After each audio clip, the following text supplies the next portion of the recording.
right now there's a tremendous amount of regulatory uncertainty in the space. And so people are like, what's legal, what's not, what's the rules to the game? Don't know. I'm scared. I'm going to invest someplace else. And so a lot of the product manufacturing opportunities aren't fully mature yet, which would drive more capacity requirements and on the side of fiber and grain. And so until the regulatory murkiness is resolved. Hey guys, it's Mandi with Global Hemp Association. I wanted to say thank you so much for joining. I'm excited about the opportunity to build a relationship and connect this supply chain. I mean, after all, that's why we started the association. Our association was built on the foundation of connecting supply chain, building relationships, and helping you grow your business. Anyone from farmers, manufacturers, and distributors, people that are passionate about the supply chain, and those creating products selling into biofuels, plastics, textiles, construction, and building materials.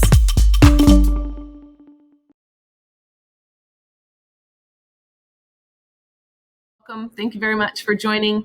Patrick, welcome back. I'm excited about what we have going on. I always get tied up in conversation before we go live and want to just dive in. But I'd love real quick for those that don't know you, before we give the mic over to Beau, a little introduction about what you have going on and what's new, and then how do people get involved? And then we'll pass it over. And Beau, if you don't mind giving yourself an intro, of course, after Patrick's done. Yeah, absolutely. And it's a good transition to have Beau on. Beau's with Whitney Economics, but he also serves as our Chief Economist. And I'll touch base on that a little bit later. But you asked, how do you get involved? For us, as you join as a member, if you just want to try us out, we have a trial membership that you can, come to us and try us out as an organization. What does that mean? I was talking with my staff. We say, oh, you joined, then what?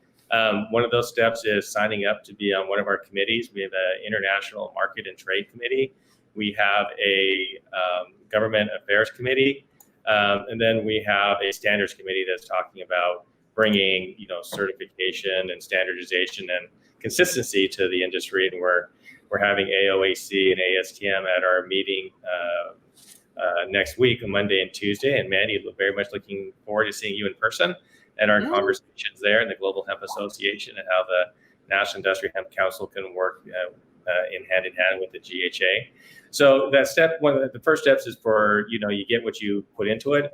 And I'd highly recommend folks signing up for committees. How do you do that? You can either contact me, first initial P, last name Atagi. And how do you remember the Atagi? It's like the Atari video game, but with a G instead of an R. Atagi at hempindustrial.com. Or that just aged all of us on here. Anybody that it did, but YouTube and Amazon and the retro games are pretty popular. Or G Johnson, Grace Johnson at hempindustrial.com. That's a little bit easier to remember. But sign up in our committees. The government affairs is growing, and the markets and trade, we just launched that, and so we need folks know we have market access program funding from the U.S. Department of Agriculture to do promotion, and there's some exciting things happening in our meeting, and we'll follow up after for those who can't join the meeting.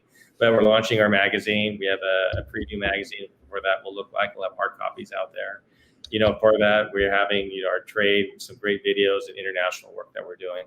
But also say, for those, who might just be hearing about this, you can register on site. We're at the Omni in Washington, D.C., up by the National Zoo. We welcome that for those in Pennsylvania, Virginia, North Carolina, Delaware, those, West Virginia who are local. Feel free to come by, register. You can use our code if you're not a member, invited attendees, NIHC 2021. But no, we have a vast, spectrum. Beau will be speaking there. You'll get to meet him in person. And, I think that'd be really, good for those interested in the statistical side of the information and data. I know Beau's presenting today, but, he's also presenting, information at our meeting, and, he's continually available. And I'll put in a plug for Whitney Economics, visit his website. He's got a lot of data and materials available. Just amazing. We're glad to be partnering with Beau and him serving as a face for the NIC. Like I said, we have academia, we have science, regulatory, ASTM, AOACs presenting along with Food Safety Net Services. It's a who's who of government affairs people in Washington, D.C. Mandi, we were talking prior to the call about that. you'll get to meet a lot of those folks. We're really impressed with that side of the equation. It's just an outstanding, go to hempindustrial.com to see the speakers. Again, if you're not able to be there, we'll be doing communications afterwards to let folks know what happened and the high marks of the information distributed. But extremely excited. It's really coming together. And I can't say anymore. Just the buzz is just great in DC, and beyond. So with that, Mandi, I'll lead you to it with Beau. Like I said, of your speakers, Beau is obviously, in the top 1%. That's right. Yeah, he's amazing. I can't say enough. And he's an Oregonian like me, so that's even better. That's awesome. Well, and Beau, right before we got on, we were talking about your reach and how much you're quoted. So I just have to give you big props at what you've done for this industry and the amount of knowledge and data you have. And so I'm excited to hear the presentation. And just to be clear, today's message will not be the same. So I hope everybody shows up to Beau's presentation again. Because this will be much more casual and different. So I'm excited to hear what's going on. But Patrick, thank you very much for joining. Yeah.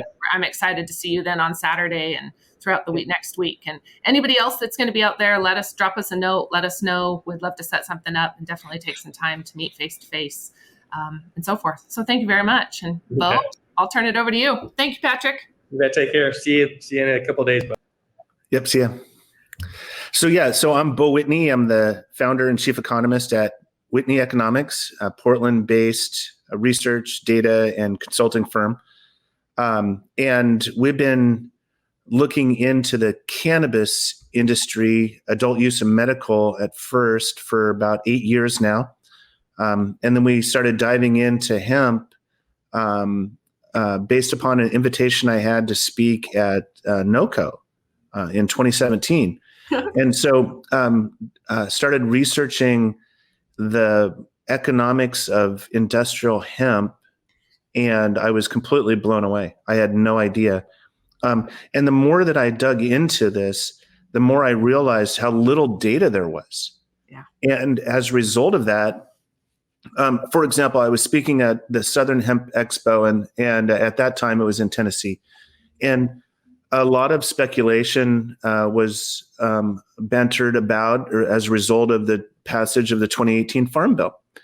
And they're saying the narrative at the time was, hey, there's all of this supply coming online. It's going to overwhelm the processing capacity, and there's going to be too much supply, and there's going to be all this impact on the farmers. And so at that time I said, has anybody asked the farmers about what's going on?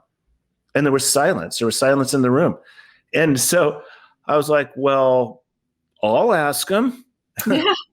And so I put together a survey in 2019 and sent it out to over 10,000 farmers and directly and said, hey, what's going on? Tell me about your story. Tell me about your experience. Do you have a buyer? What are you seeing? What's your intention? And what I realized at that time is that 65% of the farmers that in the industry didn't have a buyer. Yeah. And so here they were planting this crop and not knowing who they were going to sell it to. And so, and that kind of opened my eyes. And so I started expanding my surveys, not only to the cultivation industry, but then to the processing industry. And so now I've been talking with product manufacturers. And so what I've been trying to do as a firm is I've been trying to map the value chain, starting from propagation and cultivation, and then from processing, and then product manufacturing. And there's been a lot of analysis done on the retail side of things. So I'll leave that to everybody else. And so, because I wanted to do a lot of the important work in terms of mapping out the value chain. So I dug into that. I've been doing that for a number of years now, taking one sector each season or each quarter or each year and taking a look at it and doing a deep dive. And some of the observations I have are a little bit counter narrative relative to others, other conversations. But I think that they're important nonetheless. And when I first started publishing my data on the survey results, I was in Portland, Oregon. There was an NIHC conference, and I ran into Patrick, and he said, "Wow, you're not even on the agenda, but your data is so important. Can you just speak extemporaneously about your findings, even pre-publication?" I said, "Absolutely." And so I jumped up on stage. I mean, there was, at that time, there was Senator Wyden, Senator Merkley, one of the heads of the USDA and the FDA, and then there's me. And so I really appreciated Patrick's willingness to put me up on stage and give me that forum and that voice. And that was really the beginning of my relationship with NIHC. It was just like, so there's been good collaboration with NIHC and me, and then I'm just delighted to be the chief economist there. But another aspect of this is that I couldn't do what I do without the support and participation of the farmers and the business operators and the investors in the space. And so I've been given a tremendous opportunity to have access to a lot of folks. And sometimes I'm amazed at the access that I have. But I'm really appreciative of that and the willingness to share the stories and the experiences about what's going on in the industry.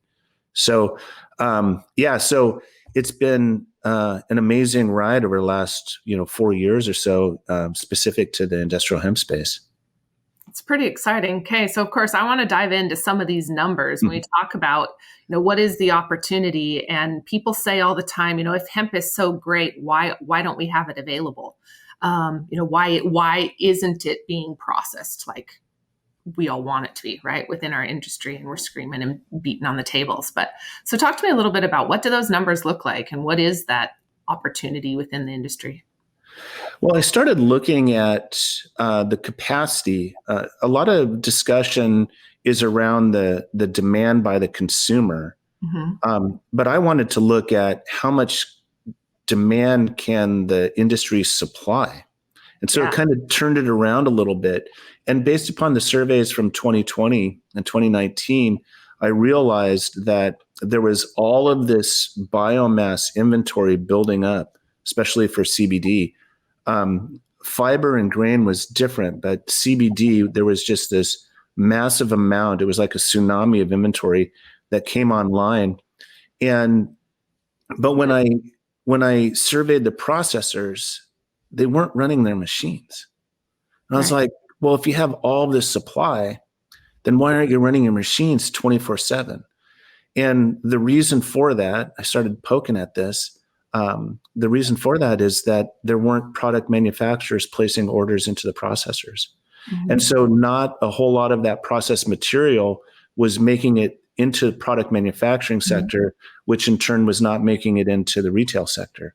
And so although when I did talk to the retailers, they were like, yeah, our demand is going through the roof, 500%, 700% year over year growth, year after year after year. And so the demand was there. The products just weren't getting through. And so I started looking at that and realized that there was this often overlooked sector called product manufacturing. People talk about cultivation or propagation, about processing and retail, but people really aren't talking about product manufacturing. And product manufacturing, in my opinion, is the key to all of this. Once you get big manufacturers online, then a lot of this, in my opinion, a lot of this inventory will be consumed. It'll be processed and put into finished goods form. But until that point reaches, there's going to be this dearth of, or this massive amount of excess supply in the system. And so based upon surveys from last year, there was only 42% capacity utilization. So that means essentially processors were running their machines 42% of the time. Right. That's like, that's not even, that's 2 shifts, 5 days a week. Right. So it's not very much. Right. So when we speak about processing, right, what does the shift look like as we're really moving into the industrial manufacturing of, biocomposites or biofuels? What does that look like, as most of this has been CBD focused? Um, Yeah, sure. where are we now So, compared to so early on, after the passage of the 2014 Farm Bill, there was a lot of interest in grains and fibers. Mhm. And so a lot of the capacity, a lot of the acres that were planted were dedicated to fiber and grain. Mhm. But then as CBD became in vogue, and people realized that there wasn't a whole lot of processing capacity for CBD, then everybody, and prices were going through the roof, then everybody started focusing in on that. Now that opportunity has become overwhelmed by supply, and there's not enough products available to consume all that inventory, processors and cultivators are shifting over into the grain and the fiber space. And so now you're starting to see a decline in the percentage of acres associated with CBD and an increase in the percentage of acres associated with fiber and grain. And that's a good sign, because that shows, one, that the cultivators and processors are nimble, and that's, characteristic of pretty much everybody in the cannabis space, right? Regardless of if it's adult if use. you're or not, medical. you're not in it. Yeah. You've already come and gone probably if you're not nimble. And but it also shows that people are gravitating to where the opportunities are, and the opportunities, in my opinion, are so overwhelmingly in the area of fiber and grain processing and manufacturing, that it makes the CBD pale by comparison. And Okay. so there's a shift occurring, but the shift is occurring at kind of a snail's pace right now, because, one, it takes a while to convert over from a CBD processing facility to a fiber processing facility. There's different technologies, different machinery, and the like. It's expensive at times to convert over, but then also the market needs to build the demand. You're starting to get the supply capabilities, but the demand is still kind of in question for, at this point, for fiber and grain. And the reason I say that is that right now there's a tremendous amount of regulatory uncertainty in the space. And so people are like, what's legal, what's not, what's the rules to the game? Don't know. I'm scared. I'm going to invest someplace else. And so a lot of the product manufacturing opportunities aren't fully mature yet, which would drive more capacity requirements and like on the side of fiber and grain. And so until the regulatory murkiness is resolved, until there's greater clarity coming from the federal regulators, there's going to be this kind of uncertainty to the point where it's suppressing the growth of the industry. Does that make sense? Yes, absolutely. I have to hurry and get myself off mute because I was taking notes while you were talking. So I don't know where I'm going and can come back to this. So earlier you'd mentioned the manufacturing, right? And the manufacturing piece that wasn't discussed or hadn't been discussed a lot in the CBD side, right? On the industrial products, where do you see big opportunity? And what numbers, I guess, support that as far as, when I say big opportunity, I look at like the textile space, biofuels, construction, or even energy sector in general, construction, building materials, and so forth. Yeah. Yeah, you're nailing all of the industries that I would state. But in addition to those, I would say, in addition to textiles, which is starting to achieve cost parity right now relative to cotton, or there are opportunities for cotton hemp blends. There's textile manufacturers and suppliers that are starting to look closely at hemp textiles. But there's also opportunities in the areas of construction with hempcrete, with flooring and siding, with building materials. there's also, and by the way, I've looked at the hemp flooring, and my wife and I want to redo our main floor in our house with hemp wood, right? Yeah. It's more durable, better quality. It's not as porous. I mean, it lasts longer, scratch resist. So there's really, it's not only an issue of being a replacement product, but there's a quality aspect to it. So there's a lot of viability in the construction space. In addition to that, plastics are really relatively unknown when it comes to the industrial hemp application, right? So plastics, you could replace plastic bags, plastic bottles and the like. It just takes money to increase the capacity, and it takes some policy changes in order to do that. Now, some states are proposing legislation to ban plastic bags, or to insist upon sustainable products and the like, and that's a good first step, but there's a long way to go. So there's not only a regulatory element, but also a legislative element in addition to increasing the capacity within the manufacturing space. In addition, you've got plastics, right? But then you've got automotive. And right now, BMW, Mercedes, and other car manufacturers are using hemp in their construction of their vehicles.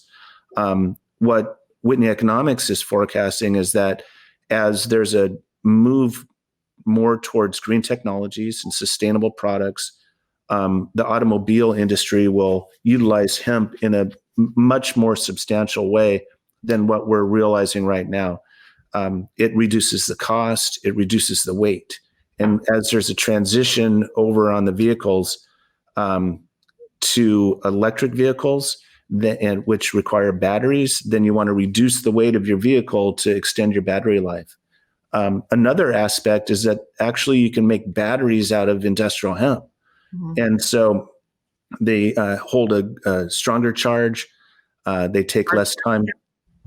Yeah, and take less time to charge back up. And so there's technology that already exists that's just waiting to be deployed. And it takes a little bit of effort to get inserted into the product specifications. And so, compliance and all that stuff, regulatory. But once you're there, then it could really catch hold and take off at an exponential rate. So those are just a few of many. I haven't even mentioned hemp for animal feed, hemp for human consumption, and the like. There's been some sugars. There's been very little talk about the sugar or the protein. I mean, we talk about the protein compared to like on a hemp heart, but what's actually being extracted and used for treatment in the medical industries, right? On the protein or the sugar side is just. Yeah. In fact, I've looked at protein content, grams per acre of hemp relative to all of these other, and not only that, but then the omegas in there too. And there's so much more protein content and omegas on a per acre basis for hemp than soy, corn,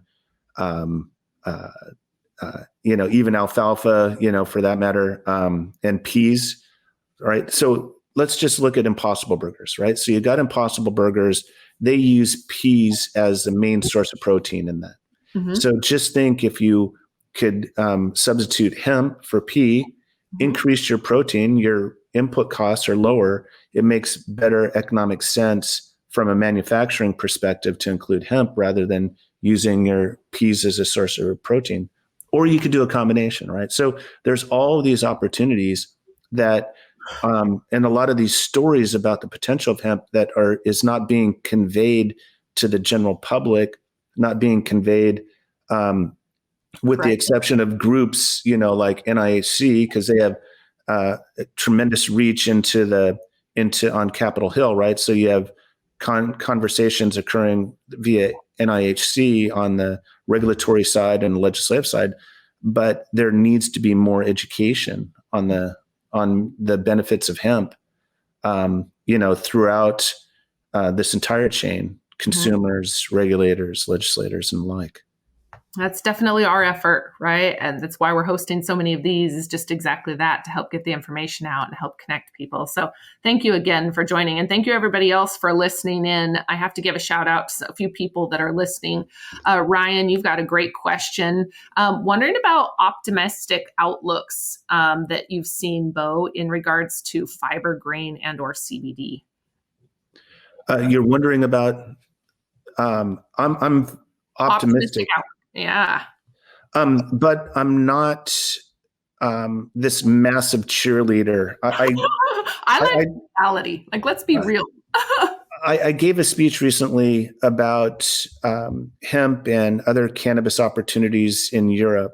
And I was speaking in Berlin, and I talked to this gentleman, and he goes, "You gave a rather sobering update on what's going on." He goes, "There's so many cheerleaders out there, but you were just really realistic." He goes, "For an American, you're not so bad."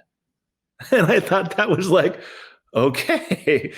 So what I'm trying to convey is that he appreciated the realistic and yet even conservative estimates that I was putting out there. And I think that resonated not only with the Germans in the audience at that particular conference, but it resonates with others that need a realistic baseline about what's going on in the industry. And so when I put together the forecast for fiber and grain, I look at these opportunities, textiles and construction and automotive. And then I look at what reasonably could occur in the short run. And then I look at market share conversions. How much market share can one take from cotton manufacturing or cotton production, or what would market share could be included in the automobile industry and the like. And then I generally cut that in half and then make my projections on those numbers. And what I'm trying to do that is to build in conservatism, because even with those conservative numbers, the number of acres required is enormous. And so it doesn't take very much conversion in textiles and construction and animal feed to really blow up the number of acres required. I mean, by 2030, I'm projecting a demand for almost 10 million acres of hemp for cultivation. 10 million acres. Just think, I mean, last year there was roughly 500,000. This year there's 235,000 acres. So a decrease of almost 55% year over year in number of acres.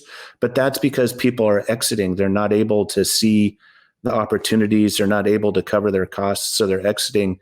And it's unfortunate because they're exiting out of the cultivation side at a time that the hemp industry is poised for significant growth.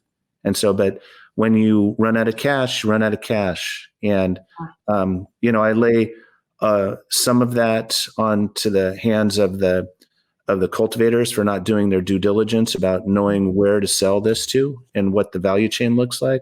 But then I also lay some of the responsibility of that decline on the regulators themselves for not providing a supportive environment and instead providing a controlling environment.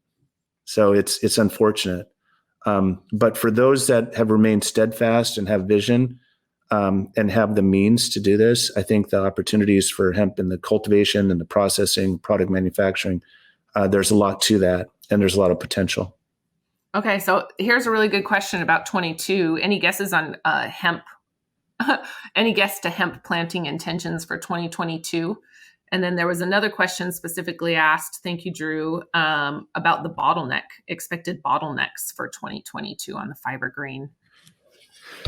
Yeah, sure. So there's been a decline of hemp processing capacity year over year. It increased last year by over 100%, and then now this year has declined.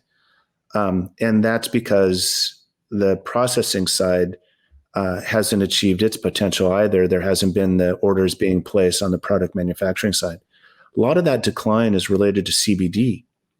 And so right now on fiber and grain, there's still a need for processing capacity. So in terms of bottlenecks, I still see the strong need for increased fiber and processing capacity, or fiber and grain processing capacity.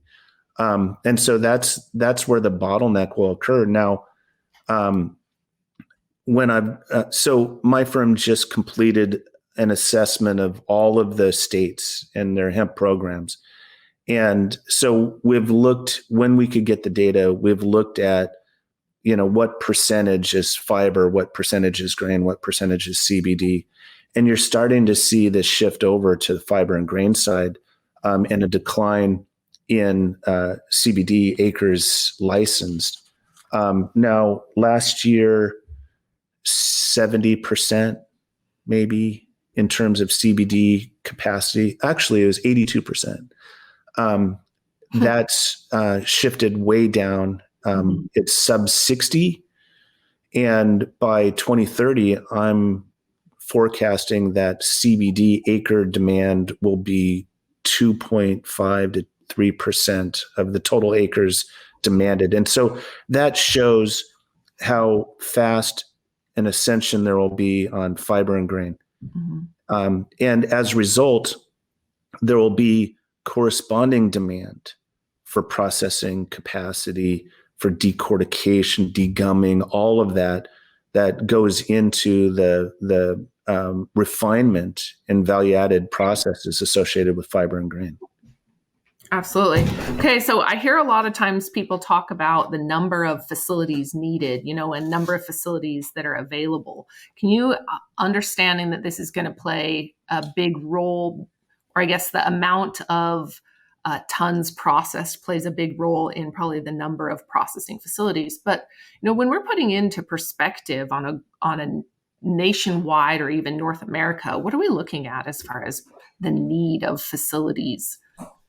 Well, what I've looked at is the number of licenses out there for processing. I've looked at the amount of tonnage associated with acres licensed versus what's actually available from a license perspective. But what I haven't done is I haven't looked at what my 2030 demand is and then what that looks like in terms of capacity. So I don't have a straightforward answer to your question. But right now, the amount of supply in the system based upon that 230 plus thousand acres of supply, it doesn't really support the number of processors in the space right now. So I look for further stress in the processing industry because there's just not enough supply, fresh supply coming in. A lot of the supply is going to come in the form of stuff that's been in warehouse either from 2019 or 2020. And whether or not that's good and able to be processed is still to be seen. There was a question here kind of along the same lines of what I just asked as far as number of processing facilities needed, but also addressing the ASTM and ICC results next year to improve demand for builders. Can you speak a little bit to the need there and what the lack of those standards have done to the industry or how they've prevented the growth? Yeah, anytime that you have a nascent industry, it takes a while for the standards to catch up. But standards are going to be the key to the evolution of the industry, right? Because if you can get hemp accepted as a building material, then people are more willing to build with it. If you allow it to be as an alternative source for automobile parts, for plastics and the like, then there'll be greater opportunities to include those in cars and other things. So the development of standards, while it's still nascent, is really, really critically important to the maturity of the market. And so I know that NIHC is working in this regard to help establish these standards or help at least influence the development of the standards. And they're really, really critical. And so in terms of construction in particular, there are some tests occurring right now, some developments on, whether or not it holds up when compared to traditional concretes and the like, for example, on hempcrete. And so in that regard, it's holding up well, if not better. It's just more a matter of having those test results validated, confirmed, and then adopted in the standards. So now, one other thing about standards is there's not only ASTM and the like, which are critically important, but also good manufacturing practices and good agricultural practices. And I think as the market evolves and as the myopic American industry opens up its eyes to see that there's all this stuff going on globally, that there's going to need to be these international standards adopted so that people can understand and engage in international trade. And in addition to that, those that set themselves up now to drive towards higher standards, a good manufacturing process, good agricultural process, and the like, they will differentiate themselves, and that'll serve as a barrier to entry for other actors. And so by setting yourself up now, you're actually able to differentiate later, and then you'll be more competitive, not only in the US market, but in the global market as well. Uh-oh.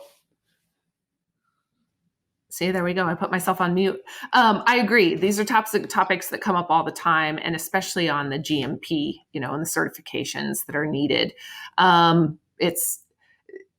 Do you have, or does your organization have specific or referred, companies to work with for GMP certifications?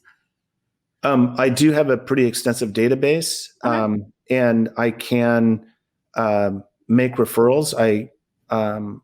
I haven't necessarily gone there to create a directory or anything. Yeah. But yeah, I certainly can help point people in the right direction.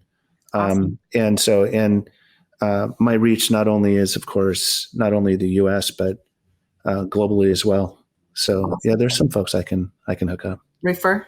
Okay. So real quick, with the FDA focused on CBD as a drug only from hemp, what do you see as the reduction as enforcement is enhanced? Well, what's interesting about the FDA is that once the narrative is once they classify a product as a drug, then they don't have the flexibility to classify it as anything else. Mm-hmm. And I don't actually think that that's true. I think that the FDA is empowered to classify hemp in multiple categories, CBD in multiple categories, and not just a drug. But they're just unwilling for some reason to do that. And so there's opportunities as a food ingredient, as a supplement, as well as a drug. But right now they're holding firm on that. And it might be due to the interim leadership, and they're waiting for more permanent leadership to come on board. They may be deferring to Congress. I don't know what the intention is, but right now that lack of clarity is impacting the growth and development of these other industries within the CBD space. And that's unfortunate. I did a recent analysis of regulatory uncertainty and its impact on CBD value. And as this biomass continues to accumulate, and then there's greater excess inventory, then simple economics, right? Got to break out my sweater vest economics 101 lesson here. But when there's more supply than demand, prices go down. And when there's regulatory uncertainty, there's not going to be a whole lot of demand. And so it just creates an environment where there's either more supply or fewer participants in the space. And when I did an analysis using pricing that I got from Pan Exchange, I noticed that because of regulatory uncertainty and the lack of product manufacturing, the value of the capacity in the processing industry had declined over a 5-month period by $9.9 billion. And so that's the impact that a lot of this lack of clarity on the FDA side, for example, is having. That's the impact that it's having on businesses. $9.9 billion is a lot of money that could otherwise have been going towards product development, reducing costs in the retail channel, increasing productivity at the processing level above the 42% capacity that I mentioned, and then also getting more money into the hands of the farmers so that they can plant diversity of crops, increase their production of fiber, increase production of grain. So the insistence upon the FDA to only designate CBD as a drug has had this profound influence and impact on a negative way on the rest of the industry. And that lack of regulatory clarity is not just impacting CBD, it's impacting the rest of the industry on the fiber and grain side, because a lot of investors don't understand the story of hemp right now. And as a result, they see one headline, this is illegal, and then all of a sudden they think that fiber is illegal, or they think that grains are illegal. And so then as a result of that, they don't invest. And right now, the key to the maturity of the hemp industry is investment in that product manufacturing sector, and that's being impacted by the lack of regulatory clarity. So there's a lot to that question about enforcement and the FDA and CBD. It's a very, very complex issue, which has profound effects above and beyond what's going on in the CBD space. Okay, so there's lots of questions that have come in, and I want to address one because this comes up all the time in the construction and building space specifically. As you know, other organizations or companies have received certifications, say in Europe, and now are developing or building here.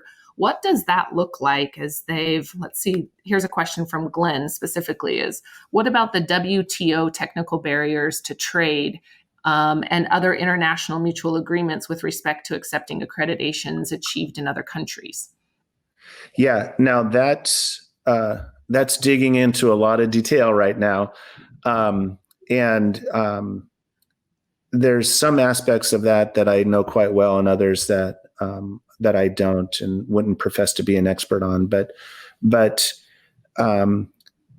in some instances, the U.S. respects the accreditation within certain industries, and they'll allow opportunities, to be imported, let's say. On other issues, the U.S. regulators insist that all of the product accreditation, all these process accreditation, and all this comes from U.S. sourced suppliers, U.S. sourced goods, and all this stuff. Animal feed is a perfect example of that, where there's all of this evidence associated with the benefits of introducing hemp into the animal food chain, which would then in turn enter into the human food chain. But the FDA is insisting that any study, any type of application for approval come from U.S. suppliers using U.S. hemp, using U.S. manufacturing, using U.S. herds, right? And so that insistence is impacting the acceptance of hemp as an animal feed. And then as a result, it's when we're in the middle of a hemp feed, or not a hemp feed, but animal feed crisis like we are right now, this is actually impacting folks not just in the cultivation and processing side, but it's hurting cattle. It's hurting folks that are processing the meats associated, and it's driving up food prices. So there's a lot of, this is the difficulty when it comes to either accepting, and the challenges accepting international accreditation and not. But it's really kind of a sector by sector thing. I know I didn't address construction and shifted over to animal feed, but it just demonstrates how complex an issue that can be, and how sometimes insistence upon U.S. accreditation does more harm than good. Yes. Well, and I'd love to connect you, because these are types of conversations that come up often with a few of our members or people that are involved as they do have the accreditations. And so bringing them over is again, it's one of those like hurdles that I just don't understand.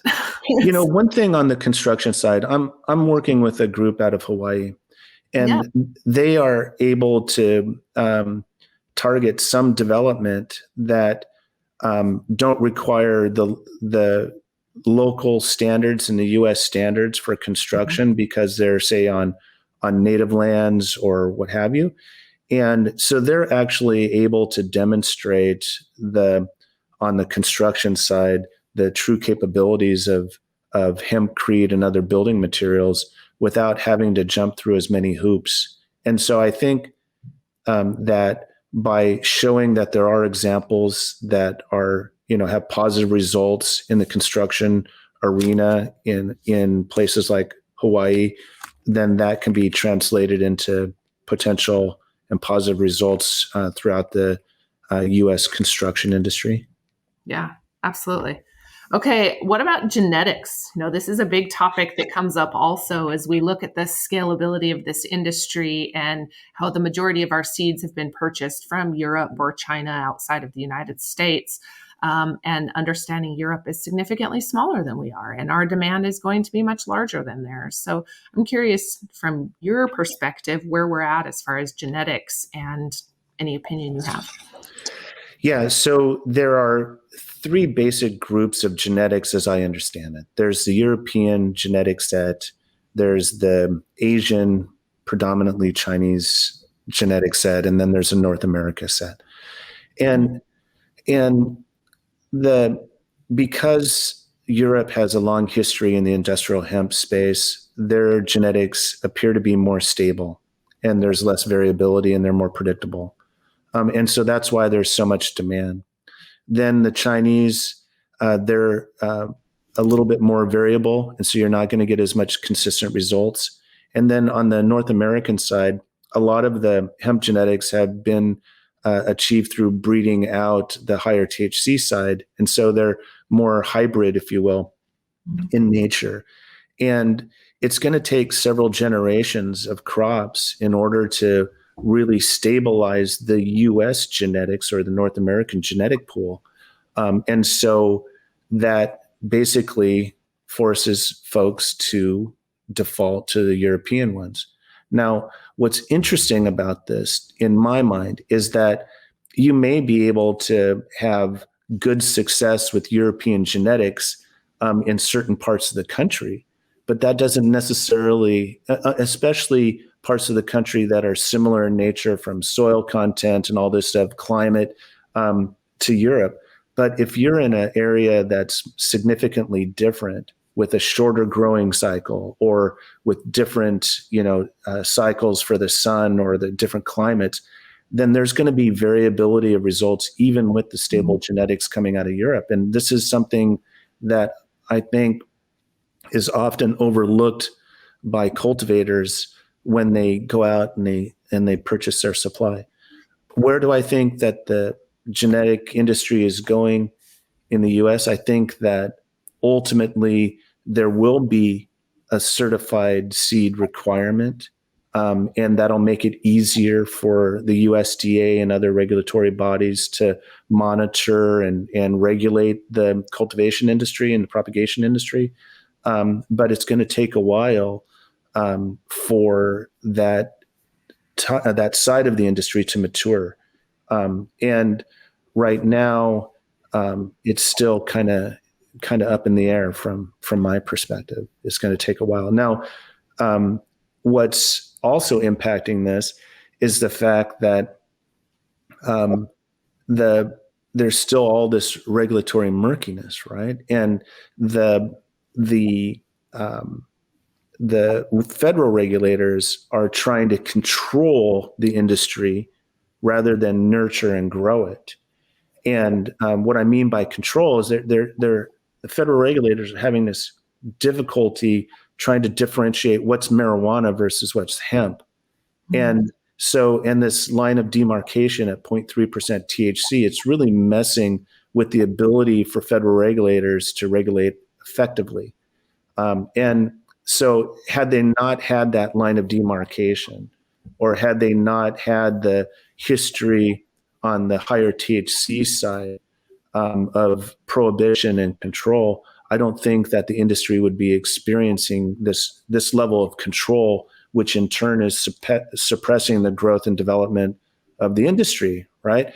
And so until there's a more nurturing policies associated with developing and growing the industry, it's going to be problematic.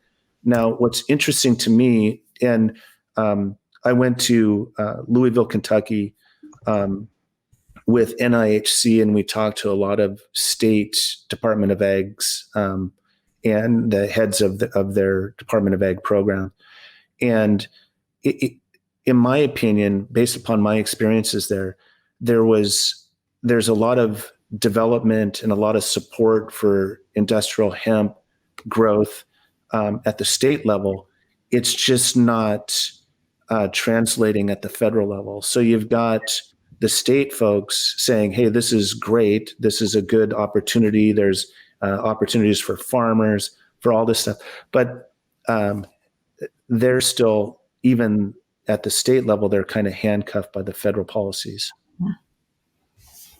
Which prevents a lot of movement, I'm sure, right? Because they're just unsure about what that next step is. And yeah, it creates confusion, right? Absolutely. And whenever there's confusion, then people react a couple of different ways. They can either kind of freeze in place, they can take a more conservative approach and back off, or they can do like some and just go for it and ask for forgiveness rather than for permission. But thank you to all of those who have done that. Thank you for paved the way to this point. So yes. Yeah, that's awesome. Okay, well, we're coming right up on about an hour, Beau. What advice do you have, or what really isn't being discussed that maybe we should be focusing on as an industry? Well, I think one thing is the key here is this product manufacturing sector. There needs to be a greater emphasis on developing and deploying products into the retail channels.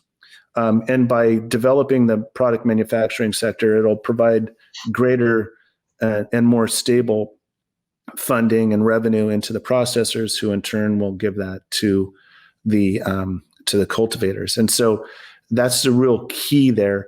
But another thing that is in the narrative today is that there seems to be this cap on the CBD demand, right? And that it only takes 30 or 40,000 acres in the U.S. of CBD production or CBD oriented cultivation in order to support all of the demand for CBD. Now, I don't believe that. I think that there's more demand out there than what we could supply. It's just going to take the products getting into the hands of the consumer in order to really prove that hypothesis out. So I generally run these counter narratives, but it's data-driven counter narratives. And so without the product manufacturing deploying new products, we won't truly understand what the demand is for CBD products. In addition to that, there's also a lot of opportunities here on the fiber and grain side. And I think consumers are willing to pay a premium to see hemp-based products into the retail channels and into their other products because of the aspects of sustainability, the aspect of climate soil remediation and the like. So there's a lot of benefits that are often overlooked associated with the cultivation and production of hemp products that are really resonating with consumers. And so there's that pent up demand for fiber and grain as well. And it's being unrealized, or it's not getting out into the general public. And so that's why I appreciate Global Hemp Association for giving me the opportunity to tell the stories about these things and talk about the potential in a realistic and unbiased way, right? And so I just look at the data and but there's all these opportunities out there, and the story is just it's getting out, it's not getting out fast enough to drive folks into the market from an investment perspective and from a product manufacturing perspective. Okay, well, I'm excited to keep diving into this. I could go in deeper and deeper to a lot of different subjects, but I real quick want to ask before we get off 2 quick questions. Your opinion on a co-op model, as we want to keep, the processing close to where it's being grown, and also the carbon. How relevant is this carbon discussion when it comes to the work you're doing? 2 great questions. This morning, I taught a class with the University of Nebraska, and I gave a kind of a hemp 501, right? It was a graduate class and an undergraduate class. And one of the questions from the students was, is there economies of scale?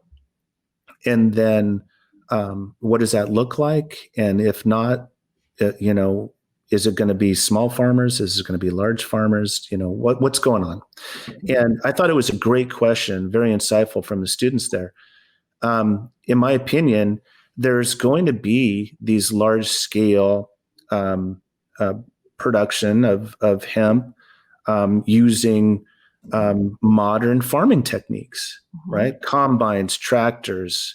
I don't know how many cultivators I talked to that went from a 1,000 square foot test plot to 100 acres, and they assumed that they could harvest that 100 acres by hand, right? For example. So they were just right, yeah. And so you have this lack of knowledge of commercial farming techniques by a lot of the folks that entered in hoping to get rich, and cash out, on the big CBD craze. But at the very same time that there's going to be these opportunities for large scale commercial agriculture, and at 10 million acres by 2030, I think it's going to require some of that. But at the same time, it doesn't mean that small farmers are out of the picture, or that they're going to be boxed out.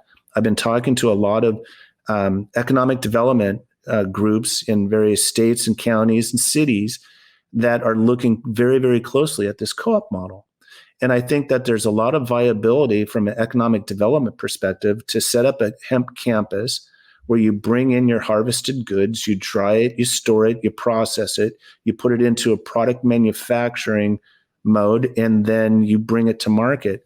And a lot of these co-ops are trying to be located near the farmers so that there's not as much cost and carbon impact on the climate as a result of transporting the hemp great distances, right? So there's a real solid model associated with cooperatives in the hemp space. And I think that you'll see regional hubs being deployed as the market matures. And it only makes good economic sense, and it helps out the small farmers to develop that economies of scale that in order to compete against the large commercial operators. I think there's a lot to that.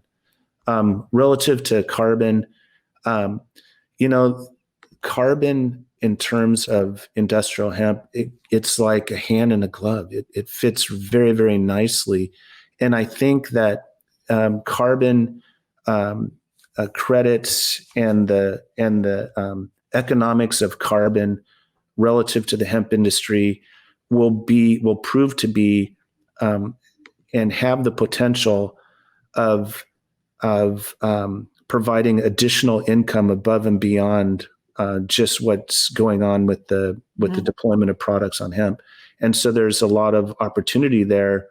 And I think that is still in its nascent discussions, but it's important discussions to have, and something that all hemp farmers and processors should look at very, very closely.